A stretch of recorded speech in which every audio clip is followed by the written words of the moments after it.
जब हम लूका 12 पढ़ते हैं तो बहुत से लोग यीशु को सुनने के लिए इकट्ठे हो जाते हैं। यीशु ने परमेश्वर के वचन का प्रचार किया। डरने के लिए बहुत सी चीजें हैं, लेकिन उस पर विश्वास करें जिससे आपको वास्तव में डरने और अकेले से डरने की जरूरत है। अचानक किसी ने अपना हाथ उठाया और यीशु से पूछा, यीशु, मेरे बड़े भाई को हमारे माता पिता से विरासत मिली है, लेकिन वह इसे मेरे साथ साझा नहीं कर रहे हैं।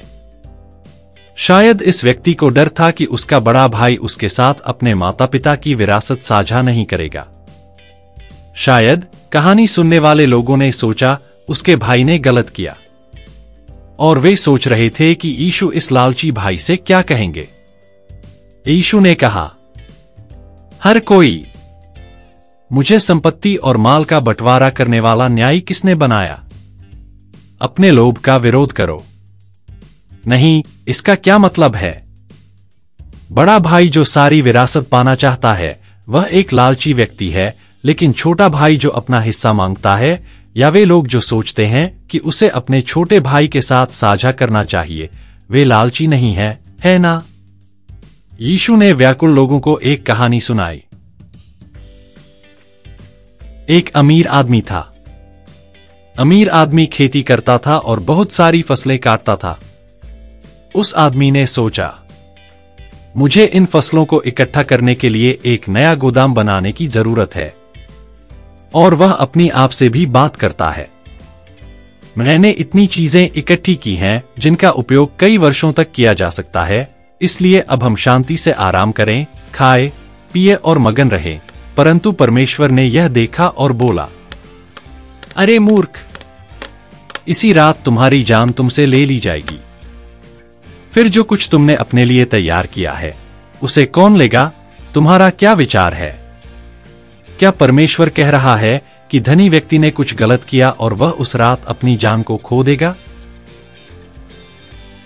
अच्छा, एक अमीर आदमी के लिए अपने गोदाम का विस्तार करना या छोटे भाई के लिए अपने बड़े भाई को अपनी विरासत साझा करने के लिए कहना गलत नहीं है। विरासत में धन प्राप्त करना या धन में वृद्धि करना हर किसी के लिए है। लेकिन आज याद कीजिए कि यीशु ने सबसे पहले क्या कहा था। डरो कि आपको वास्तव में डरने की जरूरत है, और विश्वास करें कि आपको वास्तव में क्या विश्वास करने की आवश्यकता है। लोग विरासत न होने से डरते हैं। हम गोदाम में जमा किए गए धन पर विश्वास करके जीते हैं। यही यीशु कह रहे हैं। परमेश्वर भौतिक वस्तुओं की हमारी आवश्यकता से अनजान नहीं है।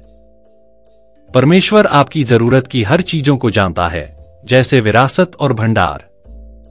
हालांकि समस्या यह है कि हम केवल भौतिक चीजों के बारे में तब भी सोचते हैं जब हम परमेश्वर के वचन को सुनते हैं और अपनी आत्माओं पर चिंतन करते हैं। लूका अध्याय 12 वचन 31 कहता है, उसके राज्य की खोज करें और ये सब चीजें भी आपको दी जाएंगी।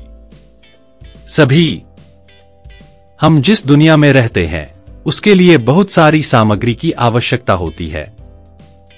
बहुत से लोग भौतिक वस्तुओं के न होने से डरते हैं। हालांकि हम आशा करते हैं कि हम में से जो वचन सुनते हैं उन्हें किसी और चीज की तुलना में परमेश्वर के राज्य से डरना चाहिए। इसका अर्थ है केवल परमेश्वर का भय मानना और केवल परमेश्वर पर विश्वास करना। उस समय परमेश्वर हमें वह सब कुछ प्रदान करेगा जिसकी हमें आवश्यकता है।